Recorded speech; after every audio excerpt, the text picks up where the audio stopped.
Halo semuanya, pada video ini kami dari kelompok 2 akan menjelaskan mengenai materi integral dan diferensial. Sebelumnya, perkenalkan nama saya Gladys Monica Lehman dan anggota lain kelompok 2 adalah Regina Karisa, Vanessa Gracia Santoso, Natasha Lee, dan Kalista Wijardi. Integral adalah inverse atau kebalikan dari turunan atau derivatif. Jika turunan digunakan untuk menghitung slope dari sebuah fungsi, maka integral digunakan untuk menghitung luas area di bawah kurva dari suatu fungsi. Suatu fungsi fx dapat diturunkan menjadi dfx per dx. Apabila kita ingin mencari suatu fungsi fx dari turunan atau derivatifnya, maka dinamakan integral. Persamaan diferensial adalah persamaan yang di dalamnya berisi turunan derivatif atau diferensial satu atau lebih variabel. Persamaan diferensial order 1 dengan y sebagai variabel independen dan x sebagai variabel dependen ditulis secara matematis sebagai berikut. dy per dx sama dengan f dalam kurung x, y. Sedangkan persamaan diferensial dalam order 2 ditulis secara matematis sebagai berikut. d kuadrat y per dx kuadrat sama dengan f dalam kurung x, y, dy per dx. Dengan catatan, tidak semua variabel dari fungsi f harus muncul dalam persamaan. Berikut ini merupakan tabel dari rumus-rumus integral. Salah satu contoh penerapan integral dalam farmasi adalah dalam pengukuran dosis obat dalam tubuh manusia melalui farmakokinetika. Farmakokinetika adalah studi perjalanan obat pada tubuh, termasuk penyerapan, distribusi, metabolisme, dan eliminasi. Konsep integral digunakan untuk menghitung area di bawah kurva waktu konsentrasi obat dalam darah, yang disebut sebagai area under the curve, seperti contoh pada rumus yang ada di kanan, yaitu AUC. AUC mencerminkan jumlah total obat yang telah diserap oleh tubuh dan memberikan informasi tentang efektivitas dan durasi kerja obat. Sedangkan, salah satu contoh penerapan diferensial dalam farmasi adalah dalam pengukuran waktu paruh obat. Waktu paruh adalah waktu yang dibutuhkan obat untuk mengurangi konsentrasi menjadi setengah dari nilai awalnya. Untuk melatih pengetahuan kita mengenai integral dan diferensial, disediakan sebuah contoh soal seperti yang tertera pada layar yang memiliki persamaan CP dan yang ditanya adalah berapakah luas area di bawah kurva dari persamaan tersebut. Di slide selanjutnya akan diberikan penyelesaian mengenai soal berikut.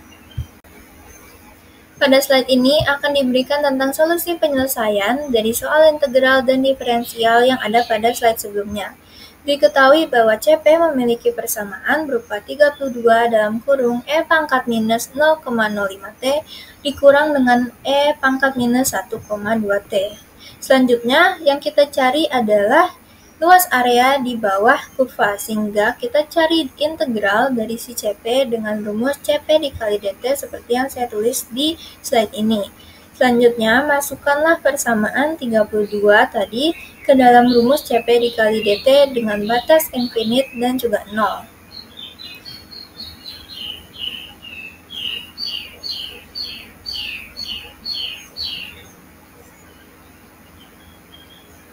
Selanjutnya, agar operasi integral menjadi lebih mudah, di sini saya kelompokkan E pangkat minus 0,05 itu berbeda dengan pangkat minus 1,2T. Jadi saya tulis integralnya 2 kali. Selanjutnya, operasi integral pun dapat dilaksanakan. Seperti yang kita tahu bahwa integral itu pangkat dijadikan penyebut, sehingga di sini bisa kita tulis pangkat minus 0,05T itu menjadi penyebut. Begitu juga dengan yang E pangkat minus 1,2 itu bisa dijadikan penyebutnya. Selanjutnya kita kalikan saja pangkatnya, minus 0,05 dikali infinite dan juga dikali 0, lalu sama juga dengan yang 1,2 itu dikali infinite dan juga dikali 0. Pada bagian yang saya tandain ini lebih baik dihilangin saja karena segala sesuatu yang dipangkatin dengan infinite itu memiliki hasil yang sangat kecil, sehingga lebih baik melakukan persamaan yang lainnya dulu yang lebih menghasilkan hasil yang lebih besar. Dimana seperti yang kita tahu bahwa segala sesuatu yang pangkat 0 itu 1, sehingga bisa kita tulis minus 1 per minus 0,05 dalam kurung minus 1 per minus 1,2. Di sini kita lakukan perhitungan seperti biasa. 1/0,05 dikurang 1/1,2 sehingga didapatkan hasil berupa 613,33. Pada bagian ini kami juga akan mencari pada waktu berapa dari waktu maksimum untuk mencapai konsentrasi maksimum obat dalam darah. Kami dapat menggunakan rumus turunan sama 0. Kenapa? Karena ketika kita membahas tentang titik puncak, maka slope-nya adalah 0. Dan itu yang akan kita cari. Dan kita akan menggunakan rumus dCp per dt sama 0. Untuk Cp sendiri dapat kita isi dalam persamaan sebelumnya, yaitu 32 dalam kurung E pangkat min 0,05 T dikurang E pangkat min 1,2 T. Untuk angka 32 sendiri dapat kita keluarkan dari kurung dan kita dapat menghasilkan persamaan baru, yaitu 32 dalam kurung DE pangkat 0,05 T per T dt dan min DE pangkat min 1,2 T per dt sama yang 0. Kita juga memiliki aturan turunan sebagai berikut yang sudah dilingkarkan. Maka kita dapat menghasilkan persamaan baru sama dengan 0. Kemudian kedua ruas akan dibagi dengan 32 sehingga angka 32 dapat kita abaikan, kita hilangkan. Dan kita dapat memindahkan min 0,05 E pangkat min 0,05 T ke ruas yang sebelahnya agar menjadi positif. Kemudian kita dapat menggabungkan E pangkat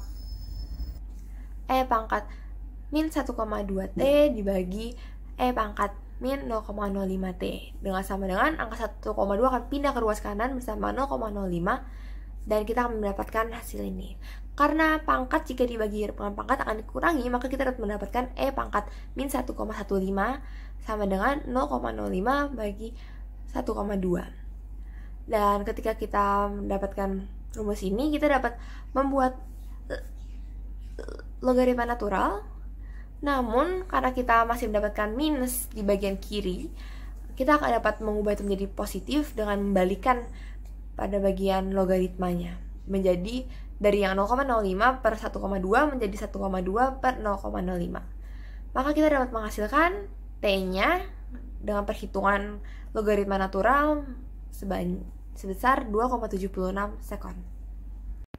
Selanjutnya untuk menentukan berapa konsentrasi puncaknya, kita dapat memasukkan T yang sudah kita dapat ke dalam persamaan awal, yaitu Cp sama dengan 32 dikali E pangkat min 0,05 T min E pangkat min 1,25 T. T-nya akan kita ubah dengan 2,76 dan kita akan menghasilkan angka 32 dikali 0,8346. Akan dihasilkan konsentrasi maksimumnya sebesar 26,7 molar.